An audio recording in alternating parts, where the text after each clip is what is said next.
नमस्कार, नई परख के इस कार्यक्रम में विशेष कार्यक्रम में आपका स्वागत है। आज हम डॉक्टर ऋतुषा मणि तिवारी के साथ बातचीत करेंगे जी20 के बारे में। ऋतुषा पढ़ाती हैं शहीद भगत सिंह कॉलेज में, दिल्ली विश्वविद्यालय में और ये अंतर्राष्ट्रीय मामलों की जानकार हैं। ये हमें बताएँगी कि आखिर हम जी20 समिट जो अभी भारत में हो रहा है, उसे कैसे देखें, उसका हमारे देश के लिए क्या महत्व है और इसमें जो अलग-अलग तरह के मुद्दे आ रहे हैं, उन्हें हम कैसे समझ सकते हैं। ऋतुषा जी नमस्कार। अ, नमस्कार। अगर हम जी20 सम्मेलन जो अभी हमारे देश में हो रहा है, दिल्ली में हो रहा है, उसको देखें और निश्चित रूप से उसको लेकर हर एक हिंदुस्तानी के मन में थोड़ी गर्व की भी भावना है कि एक बड़ी चीज़ हो रही है, दुनिया के तमाम नेता हमारे देश में आए हैं। लेकिन जी20 के अ, थोड़े इतिहास को हम कैसे समझ सकते हैं और ये जो भारत में सम्मेलन हो रहा है, वो किस तरीके से विशिष्ट है? आपका इसके बारे में क्या राय है? जी, देखिए जो ग्रुप ऑफ 20 है वो 1999 में जब फाइनेंशियल क्राइसिस 97-98 की जो पैदा हुई थी वैश्विक उसके बाद ये सेटिंग बनाई गई और शुरुआत में ये काफ़ी इन्फॉर्मल फोरम था जिसमें फाइनेंस मिनिस्टर्स और सेंट्रल बैंक के चीफ ज़्यादातर इंडस्ट्रियलाइज्ड और डेवलपिंग कंट्रीज़ के एक साथ आए और इसलिए एकजुट हुए कि इस पर चर्चा की जा सके कि ग्लोबल इकोनॉमी और फाइनेंस को हम कैसे फिर से रिवैम्प कर सकते हैं क्योंकि 97-98 की जो फाइनेंशियल क्राइसिस थी वो केवल एशियन फाइनेंशियल क्राइसिस नहीं थी। एशियन फाइनेंशियल क्राइसिस एक तरीके से उसको नाम दिया गया बट उसके जो रिपल इफेक्ट थे वो वैश्विक अर्थव्यवस्था पर काफ़ी खासे तौर पे पड़े थे। तो दूसरे शब्दों में इन ग्रुप ऑफ 20 कंट्रीज़ ने एक तरीके से एक इकोनॉमिक ग्रुपिंग बनाई, इनफॉर्मल ही तरीके से इसको शुरू किया। लेकिन इस इनफॉर्मल तरीके से शुरू की गई इस ग्रुपिंग का उद्देश्य ये था कि ऐसी जो 97-98 में जिस प्रकार की फाइनेंशियल क्राइसिस उठी है, उसकी दोबारा जो है उसको दोबारा जो है ना उठने दिया जाए या उसका एक पूर्व अंदेशा अगर लग रहा है, तो उसके बारे में कुछ कदम उठाए जा सके ताकि जो इंटरनेशनल इकोनॉमिक कोऑपरेशन जिसे हम कहते हैं, वो ज़्यादा सुदृढ़ हो सके। क्योंकि ये बात तय हो चुकी थी 97-98 से कि अगर कहीं पे भी इकोनॉमिक क्राइसिस आती है, तो वो कोई नेशनल बॉर्डर्स में कंटेन्ड नहीं रहती है। तो इसी तरीके की अवधारणा के साथ ग्रुप ऑफ 20 का प्रारंभ हुआ और अगले 1 दशक में ग्रुप ऑफ 20 ने अपने आप को इस लेवल तक अपग्रेड कर पाया कि जो हेड ऑफ द स्टेट्स थे या गवर्नमेंट्स थी, वो अब इसमें शरीक होने लगी। और एक तरीके से फिर ये एक प्रीमियर इंस्टीट्यूट के रूप में हमारे सामने आया जो कि पहले एक इन्फॉर्मल चीज़ थी। अब जो हेड ऑफ द मेंबर्स थे, head of the members Nations थे, उन लोगों ने ये अगले 1 दशक में ये इस तरीके की समझदारी बनाई कि अब एक लीडर सबमिट की जाएगी और ये उनका आपस में जो गठबंधन था वो और भी ज़्यादा मजबूत हुआ 2008 की वैश्विक फाइनेंशियल क्राइसिस में। ये भी एक विडंबना है कि 1997-98 में जो क्राइसिस थी वो एक ज़्यादा बृहद तौर पे थी लेकिन उसको आर्थिक क्राइसिस का नाम नहीं दिया गया था। 2008 में जो क्राइसिस थी वो यूएस की फाइनेंशियल क्राइसिस थी लेकिन उसको वैश्विक क्राइसिस का नाम दिया गया। और फिर जिस तरीके की सरगर्मी जी20 में दिखाई दी उसे हम आज तक देख रहे हैं मतलब कैसे ये एक प्रीमियर संस्था के रूप में आज की तारीख में इमर्ज होके आया है। 2 इसके बेसिक उद्देश्य हैं। एक तो ये है कि गवर्नेंस रिलेटेड इश्यूज को कैसे देखा जाए और दूसरा ग्लोबल इकोनॉमी। तो मान सकते हैं कि ग्लोबल इकोनॉमी से रिलेटेड गवर्नेंस इसकी प्रायोरिटी में रहते हैं। तो भारत हमेशा शुरुआत से ही जी20 से जुड़ा रहा है और अभी जो हमारे देश में सम्मेलन हो रहा है उसमें पुतिन साहब नहीं आए हैं, शी जिनपिंग भी नहीं आए पर मैं पुतिन के मुद्दे पे सबसे पहले आना चाहूँगा कि उनके नहीं आने का कारण क्या आप मानती हैं? देखिए, उनके ना आने का जो कारण है वो तो बहुत मतलब 1 डेढ़ महीने पहले ही रशिया की तरफ से ये आधिकारिक तौर पर रिलीज़ कर दी गई थी बात कि वो इस समिट में पार्टिसिपेट नहीं करेंगे क्योंकि उनका जो पूरा इस समय फ़ोकस है, जियोपॉलिटिकल फ़ोकस है वो उनकी जो यूक्रेन के साथ कॉन्फ्लिक्ट चल रही है उस पर है। तो यूक्रेन कॉन्फ्लिक्ट के चलते वो इस समिट में नहीं आएँगे ये इस बात का पूरा अंदेशा था और मुझे लगता है कि और कुछ इसमें अन्यथा अ, हम नहीं पढ़ सकते हैं। यूक्रेन और रशिया जो इश्यू है वो एटलीस्ट रशिया यूक्रेन के लिए तो सबसे बड़ा इश्यू है इस समय। तो उनका ना आना काफ़ी मुझे लगता है कि काफ़ी हद तक प्रेडिक्ट भी किया जा सकता था अगर ना भी ये ऑफिशियल स्टेटमेंट उनकी तरफ से आता तो। तो क्या इसमें मैंने कुछ खबरों में पढ़ा, अखबारों में ही और कुछ वेबसाइट्स पे देखा कि क्या उन्हें ये डर था पुतिन को कि कुछ कार्रवाई हो सकती है अमेरिका के द्वारा, गिरफ्तारी हो सकती है, ऐसे भी कुछ बात थी? या ये सिर्फ़ वो ध्यान वहाँ ज़्यादा देना चाहते हैं इसलिए वो नहीं आए?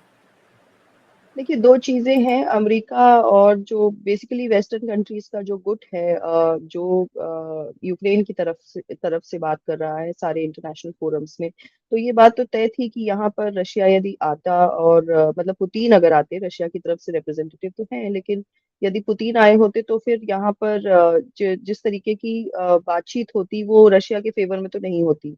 और किसी भी कंट्री का हेड ये तो नहीं ही चाहेगा कि वो जिस इंटरनेशनल फोरम में जाएं उसमें साफ तौर पे आधिकारिक तौर पर उनकी निंदा की जाए। तो जहां जहां निंदा होने की संभावना है, क्योंकि अमेरिका और उसके साथी इस पर शांत नहीं बैठेंगे। मतलब G20 में भी 3 तरीके के फैक्शंस हैं। एक वो फैक्शन है जो अमेरिका और यूक्रेन अमेरिका है जो अमेरिका और उसके साथी हैं जो यूक्रेन की तरफ से बात कर रहे हैं। दूसरा फैक्शन खुद एक रशिया अपने आप में है, उसके साथ कोई और कंट्री आए ना आए, लेकिन खुद चूंकि एक मेंबर है और बहुत ही इंपॉर्टेंट मेंबर है, तो उसकी भी अपनी एक आवाज है। और तीसरा फैक्शन उन कंट्रीज का है, इंडिया और अन्य ग्लोबल साउथ के कंट्रीज का, जो कि शायद युद्ध में दोनों की तरफ न जाकर युद्ध के जो परिणाम हैं और उसकी जो विभत्सता है उन परिणामों के साथ उस पर ज्यादा महत्व दे रहे हैं। किसी एक पार्टी को जिम्मेदार ठहराने की बजाय इस पर बात कर रहे हैं कि युद्ध खत्म होना चाहिए।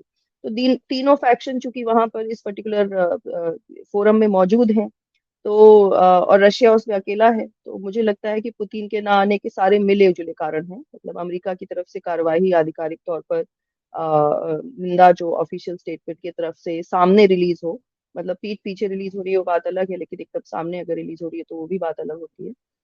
तो ये सारे मिले जुले कारण हैं मेरे अनुसार पुतिन के ना आने के।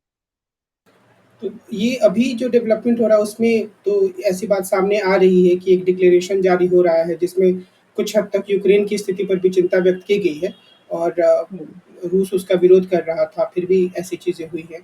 तो आपको क्या लगता है कि इससे भारत-रूस संबंधों पर कोई नकारात्मक प्रभाव पड़ सकता है या बिल्कुल जो भारत की जो नीति है कि एक सीमा तक हम रूस का साथ देंगे लेकिन कुछ मसलों पर हम एक स्टैंड रखेंगे कि सही है या गलत इसके बारे में, क्या उसके अनुरूप है? आप इसको कैसे देखते हैं? पूरे घटनाक्रम। देखिए जो प्रेस इंफॉर्मेशन ब्यूरो की तरफ से जो एक ड्राफ्ट रिलीज हुआ है, जो कि शायद अडॉप्ट हो जाए जॉइंट कम्युनिके के रूप में, उसमें पॉइंट नंबर 8 है, जो ड्राफ्ट है डिक्लेरेशन का, जो शायद जॉइंट कम्युनिके का हिस्सा बने, जो कि यूक्रेन से संबंध रखता है। और उसमें बात कही गई है एग्जैक्ट उसी तरीके से जैसे बाली समिट में कही गई थी। नेशनल पोजीशंस जो है यूक्रेन रशिया क्राइसिस पे, यूक्रेन रशिया वॉर पे, वो अपनी जगह बिल्कुल वैलिड रहेंगी। उस डिक्लेरेशन का हिस्सा ये है, यानी जो मेंबर स्टेट्स नेशनल पोजीशन के रूप में अपने आप बता रहे हैं वो एकदम वैलिड रहेगा। और जो अडॉप्ट की गई है यूनाइटेड नेशंस की सिक्योरिटी काउंसिल में पोजीशन रेजोल्यूशन के रूप में, वो भी वैलिड रहेगी।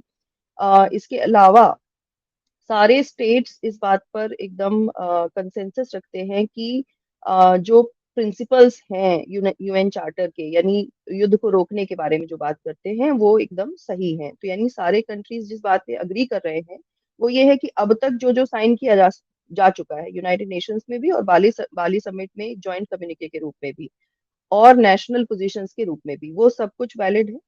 इसी के साथ थ्रेट ऑफ फोर्स या यूज ऑफ फोर्स दोनों को ही कंडेम किया गया है। इसमें नाम नहीं लिया गया है रशिया का कि यूक्रेन का, पर ये बात कही गई है कि थ्रेट और यूज ऑफ फोर्स दोनों ही निंदनीय हैं। तो मुझे लगता है कि ये डिक्लेरेशन जो अगर आती भी है तो इसका कोई बहुत अलग से इम्पैक्ट रशिया इंडिया के रिलेशन पे इसलिए नहीं पड़ेगा क्योंकि ये बातें सारी हो चुकी हैं पहले। इस बात पर एग्री यदि करते हैं जॉइंट कम्युनिके में, इसका अर्थ ये है कि साफ तौर पर आधिकारिक तौर पर रशिया को युद्ध का दोषी नहीं ठहराया जाएगा, जो अपने आप में बहुत बड़ी विक्ट्री रहेगी इवन रशिया के लिए। पुतिन जो कि इस समिट से एब्सेंट हैं, उनके बारे में डायरेक्ट आधिकारिक तौर पर अमेरिका के रहते हुए इस फोरम में अगर ऐसी जॉइंट कम्युनिके साइन होती है तो मुझे तो ये फिर एक तरीके की डिप्लोमेटिक विक्ट्री दिखती है इंडिया के लिए भी, बिकॉज इंडिया ने भी अभी तक कोशिश की है कि रशिया से अपनी दूरी बहुत ज्यादा ना बनाई जाए, उसके साथ अपने संबंधों को ना बिगाड़ा जाए। और रशिया के लिए तो एक डिप्लोमेटिक विक्ट्री रहेगी ही, इन एब्सेंशिया ही सही। चीन की जो भूमिका है, शी जिनपिंग तो नहीं आए हैं वहाँ के राष्ट्रपति, लेकिन फिर भी एक ऐसी वैश्विक स्थिति बन रही है जो मेरी समझ है एक आम विद्यार्थी के रूप में, जहाँ पर अमेरिका काफ़ी कुछ असहज महसूस करता है चीन से और भारत के भी संबंध उससे अच्छे नहीं हैं। तो क्या शी जिनपिंग के नहीं आने को उससे जोड़कर देखा जाना चाहिए? मुझे नहीं लगता है कि शी जिनपिंग का समिट में ना आना उतना ज़्यादा ये भी मुझे लगता है कि काफ़ी हद तक प्रेडिक्टेड था, ख़ास तौर पे ब्रिक्स में जिस तरीके से चीज़ें हुईं। ब्रिक्स की जो मीटिंग थी उससे जस्ट पहले जहाँ पे शी जिनपिंग और मोदी मिले, उससे जस्ट पहले हमारे मिलिट्री हेड्स और मिलिट्री ऑफिसर्स के द्वारा एक नेगोशिएशन पर साइन हुआ था। तो उस समय ये कयास बहुत ज़्यादा लग रहा था कि शायद एक अलग से बायलैटरल शी जिनपिंग और मोदी का ब्रिक्स की साइडलाइंस पे होगा और उसपे एक खासी वार्ता हो पाएगी जिससे चीन और भारत के जो संबंध हैं, जिनमें इस समय बहुत ही मतलब बेहतर नहीं है, काफ़ी खराब स्थिति से गुज़र रहे हैं, उनमें कुछ एक पॉज़िटिव इम्पैक्ट पड़ सकता है। लेकिन ब्रिक्स के साथ ये हो नहीं पाया, तो जब ब्रिक्स में नहीं हो पाया तो ये भी पॉसिबिलिटी लग रही थी कि जी20 समिट में भी अब कोई ख़ास पॉसिबिलिटी नहीं है। तो एक पक्ष तो है कि भारत और चीन के संबंध अपने आप में ही बहुत अच्छी स्थिति से नहीं गुज़र रहे हैं। लेकिन साथ ही दूसरा पक्ष यह भी है कि भारत और चीन के बीच में एक तरीके का जियोपॉलिटिकल राइवलरी का भी एलिमेंट है। उस एलिमेंट को हम चाहे कितना ही कंटेन करके रखें, चाहे उस पर कितनी ही बात ना करें, लेकिन वो एलिमेंट जियोपॉलिटिकल राइवलरी का ये बात दर्शाता है और शी जिनपिंग के नेतृत्व में वो राइवलरी थोड़ी ज़्यादा बड़ी है। और वो ये दर्शाता है कि जी20 जिसमें अब इस समय भारत एक अग्रणी भूमिका निभा रहा है, चेयर होने के कारण, प्रेसिडेंट होने के कारण, प्रेसिडेंसी होने के कारण, तो उसमें चीन बहुत ज़्यादा उस स्थिति को नहीं पसंद करेगा जहाँ भारत के पास ज़्यादा एक मौका है, एक बड़ा रोल निभा पाने का। तो ऐसे में बहुत ज़्यादा सहयोग की संभावना चीन की ओर से नहीं है। फिर भी मैं तो ये कहूँगी कि सेकंड इन कमांड ली छियांग तो आए ही हैं, मतलब ऐसा तो है नहीं कि जी20 में एकदम ही एब्सेंट हैं और ये सच है कि शी जिनपिंग बड़े नेता हैं, लेकिन सेकंड इन कमांड ली छियांग भी हैं ही। तो मुझे लगता है उसमें भी बहुत ज़्यादा अन्यथा हम नहीं पढ़ सकते हैं चीन और चीन की भूमिका के बारे में जी20 में। अ, थोड़े सवाल इस जी20 के सम्मेलन के भारत की राजनीति पर प्रभाव से मैं पूछना चाहूँगा। एक तो ये है कि आप चूँकि अंतर्राष्ट्रीय मामलों को नज़दीक से देखते रहती हैं, तो क्या आपको ये लगता है कि कभी मतलब क्या ये अपने आप में एक ख़ास घटना है जब एक देश ने इस तरह की बैठक को इतना ज़्यादा एक बढ़ा-चढ़ा कर प्रस्तुत किया या बहुत सकारात्मक शब्दों में कहें तो बहुत अच्छे तरीके से उन्होंने इसको भुनाया। और मैं अभी बात कर रहा था प्रोफ़ेसर अभय दुबे से तो उन्होंने कहा कि शायद अमेरिका वाले भी इस चीज़ को लेके रश्क कर रहे हैं कि जब उनके यहाँ सम्मेलन हुआ, तो इतने ज़्यादा बढ़ा-चढ़ा कर नहीं कर पाए। या जब वाजपेयी प्रधानमंत्री थे तब भी हुआ था, लेकिन इतना ज़्यादा एक जो मीडिया में जो कवरेज हो रहा है या जितना एक बेहतर तरीके से मोदी सरकार ने इसको किया, वो नहीं कर पाए। तो क्या आप इसे एक मोदी एक तो ये कि क्या सच में ऐसा है? और दूसरा क्या आप इसे इसे मोदी सरकार की सफलता मानती हैं?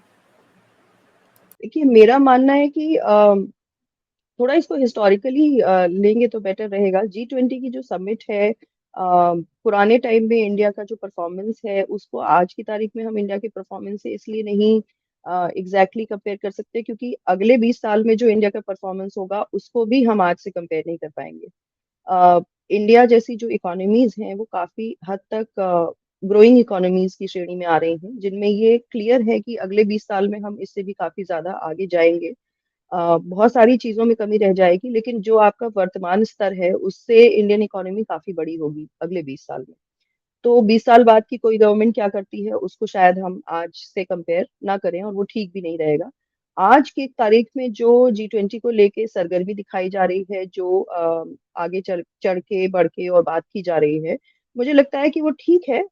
इस कॉन्टेक्स्ट में ठीक है कि जो इंडिया का एजेंडा रहा है जी20 में, वो एजेंडा ग्रीन क्लाइमेट का एजेंडा है। इंडिया ने 6 एजेंडा एक्चुअली अपनी प्रायोरिटी के रूप में रखे हैं। इसमें जैसे कि ग्रोथ के बारे में कोई भी डेवलपिंग कंट्री समझता है कि इंक्लूसिव और रेजिलिएंट ग्रोथ होनी चाहिए, सस्टेनेबल ग्रोथ होनी चाहिए। ग्रीन डेवलपमेंट को सबसे आगे रखा गया है और इसके अलावा जो एसडीजीज हैं, उनके गोल्स के बारे में बात की गई है।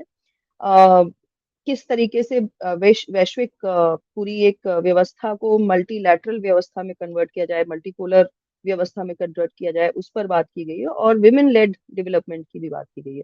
तो मुझे लग रहा है कि ये सारे जो एजेंडा हैं वो भारत की जो एक ग्लोबल साउथ के कंट्री होने के कारण, डेवलपिंग कंट्री होने के कारण जो एजेंडा जिस तरीके के होने चाहिए उसी प्रकार के हैं।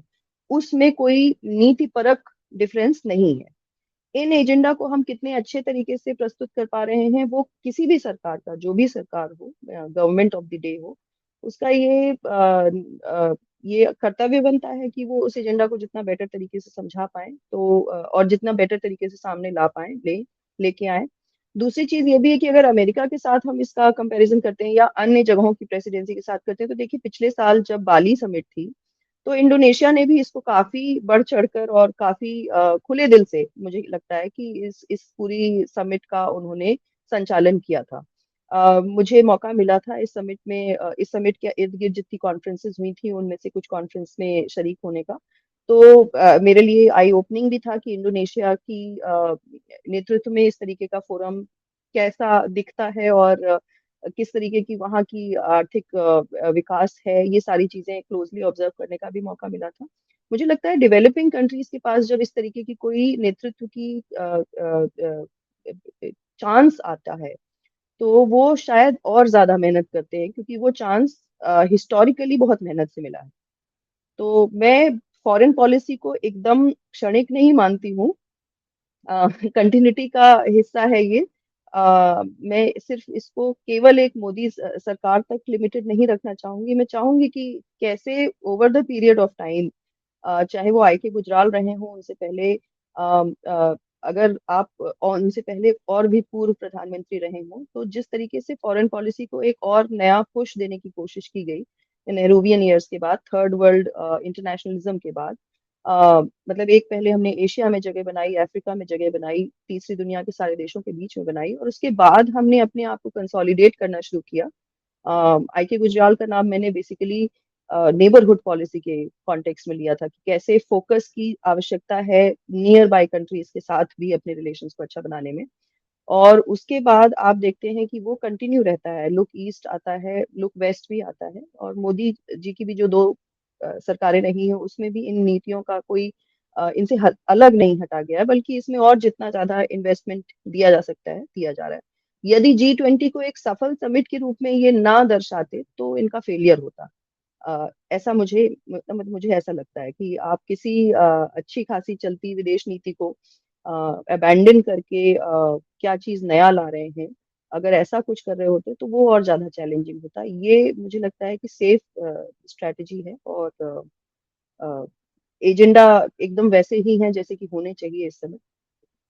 तो एक आखिरी सवाल, चूँकि आपसे जब हम बात कर रहे हैं तो आप लगातार इंडिया शब्द का ही इस्तेमाल कर रही हैं, जो कि हमारे देश का नाम है, जैसे भारत हमारे देश का नाम है। लेकिन इसके आस-पास एक वाद-विवाद यानी G20 से पहले ही शुरू हुआ मीडिया में कि इंडिया की जगह भारत को प्राथमिकता दी जा रही है, और प्रधानमंत्री मोदी जहाँ बैठे थे, उनके नाम के सामने भी भारत लिखा हुआ था। हालाँकि मैंने एक तस्वीर देखी जिसमें ऊपर भारत देवनागरी में, फिर G20 और फिर इंडिया भी लिखा हुआ था। मेरा सवाल ये है कि चूँकि आप अलग-अलग सम्मेलनों में भाग लेती रही हैं, अलग-अलग देशों में घूमती रही हैं, तो क्या ये भारत शब्द से विदेशों में जो हिंदुस्तानी नहीं हैं जो लोग, वो इससे बहुत परिचित हैं, या फिर अगर कभी सरकार किसी गलत सोच के या अच्छे सोच के कारण भारत शब्द रख ही देती है इंडिया का नाम, तो इससे भारत को अपनी पहचान बनाने में ज़्यादा दिक्कत हो जाएगी, कम से कम शब्द के स्तर पर। आपको क्या लगता है?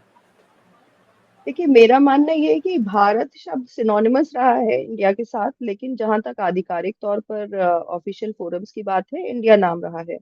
और इंडिया नाम कॉलोनियल टाइम की देन नहीं है। अ, इस नाम का संबंध इस सब कॉन्टिनेंट के साथ बहुत पुराना है। तो जहां तक नाम को लेकर पॉलिटिक्स की बात है, वो शायद बहुत क्षणिक है, ऐसा मुझे लगता है कि गवर्नमेंट्स और पॉलिटिकल ऑपोजिशन, चूंकि पॉलिटिकल ऑपोजिशन ने अपना एक्रोनिम इंडिया रख लिया है, तो ये सारी जो है एक दौड़ भाग हो रही है अपने आप को इंडिया नाम से अलग हटाकर अब भारत नाम लेने की। भारत कहें चाहे इंडिया कहें, नाम दोनों ही इंडिया के ही हैं। और 1947 से अब तक अगर हम देखें, तो इंडिया की अपनी एक बहुत बड़ी भूमिका रही है इंटरनेशनली। हम युद्ध करने वाले देश नहीं रहे ज्यादातर मौकों पे। अ, हम पीस कीपिंग मिशंस में सबसे बड़ी फोर्सेस कंट्रीब्यूट करने वाले देश के रूप में जाने जाते हैं। तो मैं फिर से फॉरेन पॉलिसी के ही संबंध में आपको एग्जांपल्स दे रही हूँ, बट अन्य क्षेत्रों में भी बहुत सारे एग्जांपल्स हैं। बट इंटरनेशनल जो रोल रहा है इंडिया का, वो काफ़ी अग्रणी रोल रहा है।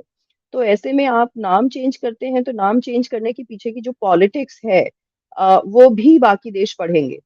अ, मतलब ऐसा नहीं होगा कि वो क्यों सडनली ये नाम चेंज किया जा रहा है, किस चीज़ के कारण इतना टैक्स पेयर्स मनी खर्च किया जा रहा है, उस पर बात नहीं की जाएगी। तो इंडियन पॉलिटिक्स भी काफ़ी जीवंत है डोमेस्टिकली, किस तरीके के दाँव-पेच पॉलिटिकल पार्टीज़ आपस में खेलती हैं, वो भी शायद उसके बारे में भी जानकारी इंटरनेशनली लोगों के बीच में बढ़ेगी, कि मतलब सडनली नाम क्यों रखा गया है भारत। तो मुझे तो लगता है कि डेमोक्रेसी की वाइब्रेंसी और ज़्यादा इसमें मेरे हिसाब से उजागर होगी, क्योंकि सडनली जो शायद सिर्फ थोड़ा बहुत ऊपर से इंडिया के बारे में पढ़ रहे थे, वो अब ये जानने की कोशिश करेंगे कि ये नाम चेंज करने की मतलब मशक्कत करनी क्यों पड़ी गवर्नमेंट ऑफ द डे को। एक आखिरी सवाल ये कि क्या आपको ये लगता है कि जो अ, विदेश नीति होती है, ख़ास तौर पे युद्ध को छोड़ने तक, कि आपने किस देश से बेहतर संबंध बनाया, आपने कौन से सम्मेलन आयोजित किए, वो किसी देश की चुनावी राजनीति को प्रभावित करते हैं? दूसरे शब्दों में कहें तो क्या ये जी-20 2024 के चुनाव में नरेंद्र मोदी को काफ़ी फ़ायदा दे सकता है? आपकी छोटी-सी टिप्पणी इस पर। देखिए, छोटी-सी टिप्पणी ये है कि कोई भी इस प्रकार का मौका आपको चमकने का मौका है, अगर एकदम सीधी-सी भाषा में कहा जाए। तो क्या पॉज़िटिव इम्पैक्ट पड़ सकता है? कॉमनवेल्थ गेम्स का क्या पॉज़िटिव इम्पैक्ट पड़ा था? मतलब अगर आप प्रेसिडेंस ही देखना चाहते हैं, तो जो भी इस तरीके की बड़ी चीज़ें हुई, उनका उस समय उन गवर्नमेंट्स के साथ क्या इम्पैक्ट पड़ा था? तो जहाँ तक सक्सेसेज़ रहेंगी, वहाँ पे कुछ ना कुछ फेलियर्स भी रहेंगे। ऐसा तो नहीं है कि मतलब हर चीज़ के 2 पक्ष होते हैं, तो यहाँ पे भी आप अंत में जॉइंट कम्युनिके में क्या एग्ज़ैक्टली हासिल करते हैं, जो जितना इसमें पैसा खर्च हुआ है, उस पैसे का एग्ज़ैक्टली आपको क्या वापस मिला है, क्या चीज़ आपके पास टेक अवे के रूप में है, कॉन्क्रीट टेक अवे के रूप में, इसका आकलन भी मुझे लगता है कि जनता करती ही है। तो अगर इसको इलेक्शन से जोड़ के देखेंगे, तो मेरे लिए मुझे ये लगता है कि जहाँ पे ये एक तरीके से अपनी सक्सेस शो करने का मौका है सरकार के पास, वहीं कहीं न कहीं क्रिटिसिज़्म्स के भी ओपनिंग्स उसी फ़ोर्स के साथ खुलती है। तो मिला-जुला बैग है मेरे अनुसार जी20 समिट। इसको बहुत ज़्यादा हम इसलिए नहीं कह सकते कि क्योंकि मुझे नहीं लग रहा है कि बहुत ज़्यादा अलग हट के कोई इम्पैक्ट पड़ेगा इसका आधिकारिक तौर पर। तो ऋतुषा जी आपको बहुत-बहुत धन्यवाद और हम उम्मीद करेंगे कि आगे भी हम अंतर्राष्ट्रीय मसलों पर आपसे बातचीत करते रहें। आप हमें थोड़ा-सा समय दें, दर्शकों को अंतर्राष्ट्रीय राजनीति की पेचीदगियों से परिचित कराएँ। आज की बातचीत के लिए बहुत-बहुत धन्यवाद और आगे भी हम अंतर्राष्ट्रीय मामलों पर इसी तरीके से अलग-अलग विद्वानों से बातचीत करेंगे, जिनमें ऋतुषा जी सबसे प्रमुख होंगी, ऐसी हम उम्मीद कर सकते हैं। आज की बातचीत के लिए ऋतुषा जी आपको बहुत-बहुत धन्यवाद। नमस्कार। नमस्कार।